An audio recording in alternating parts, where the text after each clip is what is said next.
эрүүл мэндийн яам үзүүлж байна.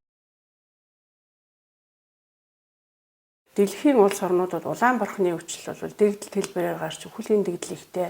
Ялангуяа манай одоо хөрс зэрэгэлдээ байдаг Хятад улс, Оросын холбооны улс, за дээрэс нь одоо байнгын харилцаатай байгаа Япон улс, Америк нэгдсэн улс, за бусад олон улс орнуудад улаан борхны халдвар гарч байна. Тэгэхээр энээс ард иргэд маань эртхэн сэрэмжлүүлж одоо тэнд аль болох өртөхгүй үр хүүхдээ дархлаажуулах тал дээр онцгой анхаарах шаардлага гарч байна.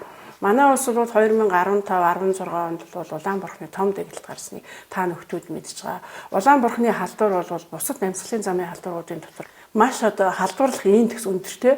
Өөрөөр хэлбэл одоо дархлаагүй, улаан борхноор өвчлөөгүй хүн улаан борхноор өвчлсөн үнтэй зөрөөд өнгөрөхтөл ер нь 95% халдварлалтын индекстэй байдаг учраас маш болгоомжтой байх шаардлагатай. Тэгээд ялангуяа одоо манай хилийн одоо 20 гаруй бомб байдаг. Хилээр орж гарч зөрчиж байгаа хүмүүс бол улаан борхонтой хүнтэй хавьтал болохгүй байх. Хэрвээ хавьтлуулсан бол бас өөрийгөө хэд хоног одоо ажиглах улаан борхны вакцины хийлгээгүй бол үр хүүхдээ халдвар дараах эрсдлээс хамгаалах энэ төр тал дээр онцгой анхаарна. За улаан борхны үе сэрэмжлүүлэх гол арга хэмжээ бол ерөөсөө вакцинтай халдварыг дэлхийн нийтээрээ вакцинаар нь сэргийлдэг л ийм л одоо чухал ач холбогдолтой. Улаан борхны вакцин бол хамгаалж чаддаг, маш одоо найдвартай. Тэгэхээр бид бол хүүхдүүдээ улаан борхны вакцинд ороогүй буюу мэдэхгүй, улаан борхноор өвдөөгүй байвал халдвар төвчин судлалын үндэсний төв дээр ирж одоо дархлаажуулалтанд оруулах хэрэгтэй. Бусад аймагуд бол бас өөрсдийнхөө тэр эрүүл мэндийн байгууллагт хандаж дархлаажуулалтыг хийх нь маш чухал байдаг.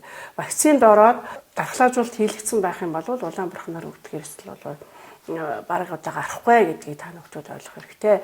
За түүнээс гадна одоо манай халдвар төвчин судлалын үндэсний төвийн тандалтын тогтолцоогоор халууралтай туралтай хам шинжгээ тандалтыг хийдэг. Өөрөөр хэлбэл хүүхэд маань одоо шалтгаангүйгээр халуурах, туурах ийм гарах юм бол маш хурдан эмнэлгийн байгууллагт хандаж шинжилгээ хийлгэж оншийг тогтоолох шаардлагатай. Энэ халууралтай тууралтай халдварын тандалтыг бол маш эрчимтэй хийдэг учир нь бол олон төрлийн халуурдаг, туурдаг өвчин бол одоо хүн амын дунд байна.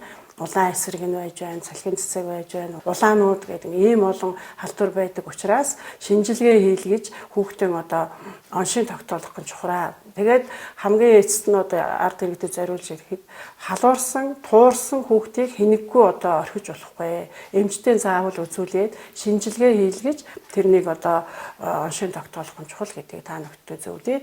Тэгээд одоо хилийн нэвтрэх цэгээр хилээр гарч орж явдаг, гадаад дотоод явдаг ийм ард иргэд маань улаан борхны халдвараас сэргийлэх вакцинд орох хэрвээ одоо халдвартай хүнтэй уулзаж учирсан бол өөрийгөө хянах тал дээр бас онцгой анхаараарай гэж та бүхэнд залбирх байна. Монгол улсын эрүүл мэндийн яам